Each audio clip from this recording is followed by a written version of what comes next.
But when I was thinking about Grandad, and I was privileged to be able to see him a few days before he left this earth, and he was still making me laugh that day, wasn't he, Mum? Yeah. Pushing his teeth out. And yeah, he always, you know, we always used to.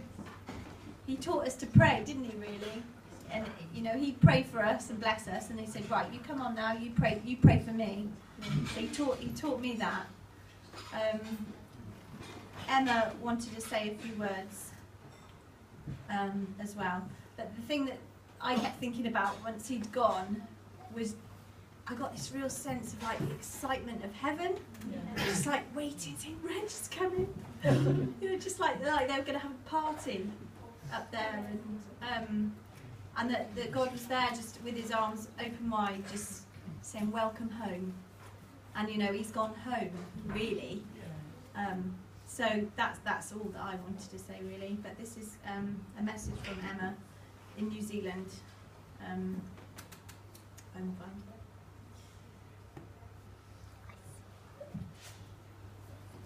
She said, "Grandad was the most generous man I know. He was not only generous with his money, piling up loose change for us every morning for tuck shop when they came to stay, but with his time and his love. He always had time for other people and loved unconditionally. He was intentional about spending time praying for all of his family and received the promise that forgiveness of sins and receiving the Holy Spirit was for him and his children and his children's children and their children and so on.